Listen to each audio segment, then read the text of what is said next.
38 बार reject होने के बाद उसने फ़ोन उठाया ही नहीं। उस दिन आरव ने डिसाइड कर लिया था, या तो ख़त्म या फिर शुरुआत।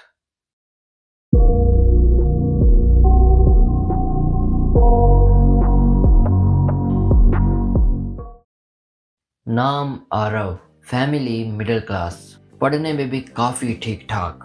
मतलब स्कूल के हर टेस्ट में, हर एग्ज़ाम में उसके काफ़ी अच्छे मार्क्स आया करते थे। सोसाइटी वाले बोलते थे कि बड़ा होकर ज़रूर कुछ अच्छा करेगा। ऐसे ही 11th क्लास में उसने डिसाइड किया कि वो जेई की प्रिपरेशन करेगा, क्योंकि सोसाइटी वालों ने कहा था इसी रास्ते पर स्टेबिलिटी और पैसा मिलेगा। और क्या चाहिए एक मिडिल क्लास फैमिली के बच्चे को, पैसा और स्टेबिलिटी। फिर उसने प्रिपरेशन स्टार्ट कर दी। वो बहुत ज़्यादा मेहनत करता था, सुबह स्कूल जाता, फिर उसके बाद कोचिंग, और बस सारा दिन दिन रात पढ़ता ही रहता था। उसके फादर बोलते थे, बेटा बस एक बार जेई हो जाए फिर देखना। ये सुनकर वो और भी ज़्यादा मोटिवेट हो जाता था। ऐसे ही मेहनत करते करते वो दिन आ ही गया, एग्ज़ाम का दिन। आरव सुबह सुबह 4 बजे घर से निकल जाता है एग्ज़ाम देने को, क्योंकि एग्ज़ाम का सेंटर दूसरे सिटी में था। एग्ज़ाम देने के 1-2 मंथ बाद ही रिज़ल्ट आ जाता है। रिज़ल्ट वाले दिन सारी की सारी फैमिली स्ट्रेस थी। सभी बैठकर डिनर कर रहे थे। उस दिन डिनर टेबल पर एकदम सन्नाटा था। कोई किसी से कुछ बात ही नहीं कर रहा था। उसी सन्नाटे के बीच उसकी मदर बोलती है, आप लोग चिंता मत कीजिए, सब अच्छा ही होगा। डिनर के बाद आरव को एक मैसेज आता है कि रिज़ल्ट आ गया। फिर आरव जाकर रिज़ल्ट स्क्रीन ओपन करता है, लेकिन उस स्क्रीन में लोडिंग हो ही जा रही थी। शायद कोई सर्वर का इशू था। फादर बोलते हैं ट्राई करता रहे, शायद बहुत सारे बच्चे अपना रिज़ल्ट चेक कर रहे होंगे। लेकिन फिर अचानक से रिज़ल्ट शो होता है और बड़े बड़े अक्षरों में लिखा हुआ था, फेल। आरव उस दिन बहुत ज़्यादा रोता है, लेकिन उसकी आंखों से एक आंसू भी नहीं टपकता। उसके पेरेंट्स भी काफ़ी सैड हो जाते हैं, लेकिन उसकी मदर बोलती है, चिंता मत करो, अभी सेकंड अटेम्प्ट तो है ना। फिर आरव सेकंड अटेम्प्ट के लिए अप्लाई करता है और फिर वैसे ही एग्ज़ाम होता है और फिर कुछ टाइम बाद रिज़ल्ट आ जाता है, लेकिन उसमें भी वो फेल हो जाता है।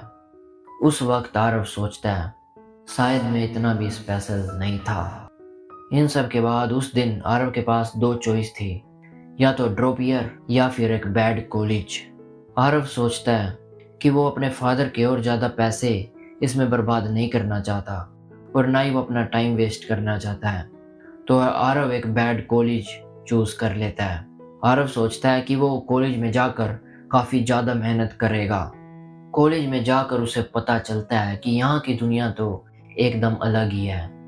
लेकिन फिर भी कुछ ना कुछ करके, काफ़ी ज़्यादा मेहनत करके आरव उस बीटेक की डिग्री को अपने हाथों में ले लेता है। और उस बीटेक की डिग्री को अपने हाथों में लेकर आरव निकल पड़ता है कंपनी से कंपनी जॉब मांगने। टोटल 38 कंपनी में आरव इंटरव्यू देता है, लेकिन ऑफर एक में से भी नहीं आता। हर बार बस वही सेम ईमेल आ जाता है, we regret to inform you. इतनी सारी रिजेक्शंस झेलने के बाद आरव एक दिन शाम को अपने घर में बैठा था। तभी आरव अपने फादर को नोटिस करता है। उसके फादर एक्सपेंस कैलकुलेट कर रहे थे आज तक के। आरव को देखकर बड़ा दुख होता है, कितना पैसा लग चुका था आज तक, लेकिन आज तक उसने 1 रुपया भी नहीं कमाया था। ये देखकर आरव टूट सा जाता है। उसे ये बात बहुत ज़्यादा चुभ जाती है। इसके बाद आरव डिसाइड करता है कि अब मुझे खुद का ही कुछ करना होगा। फिर काफ़ी सोच विचार करने के बाद आरव तय करता है कि वो एक एडिटिंग फर्म स्टार्ट करेगा। एक्चुअली उसे वीडियो एडिटिंग में काफ़ी इंटरेस्ट भी था, लेकिन उसके पास कोई पैसे नहीं थे। फिर ये आइडिया आरव अपने पेरेंट्स के साथ शेयर करता है। आरव के फादर अपने रिटायरमेंट फंड की मनी आरव को ऑफर करते हैं उसके बिजनेस के लिए। ये देखकर आरव को बहुत ज़्यादा बुरा लगता है, गिल्ट होता है। ये कितना मुश्किल था आरव के लिए। उसके फादर ने जिंदगी भर जी तोड़ मेहनत की थी और जितना पैसा कमाया था सब लगा दिया था उसकी पढ़ाई पर, और जो पैसा रिटायरमेंट फंड का बचा था जो कि शायद उसके फादर यूज़ करते अपनी बची कुची ज़िंदगी अच्छे से जीने में, उसमें से भी ज़्यादातर पैसा अब आरव को दे रहे थे वो लोग।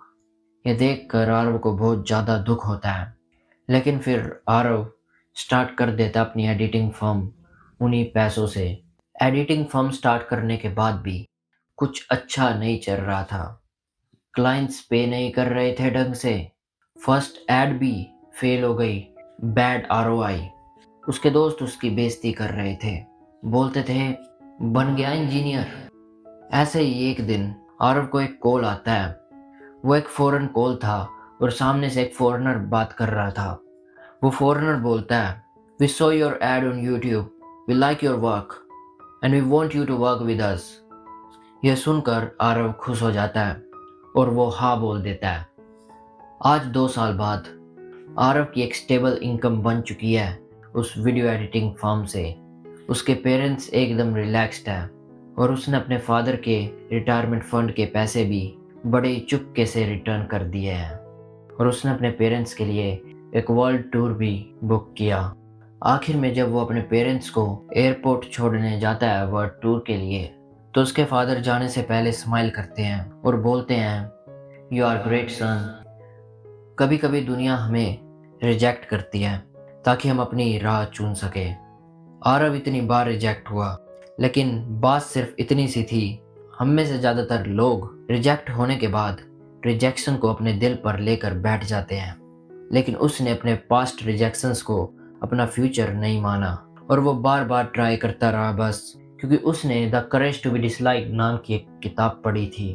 वो बुक पढ़ने के बाद उसे समझ में आ गया था, दुनिया कितने भी ताने मारे और तुम्हें चाहे कितनी भी रिजेक्शंस मिल जाए, लेकिन तुम्हें फोकस करना है अपने एफर्ट्स पर, ना कि आउटकम पर। जैसे कि इस बुक में एल्फ्रेड एडलर की टीचिंग्स के मुताबिक कहा गया है, you should focus on your task not others task.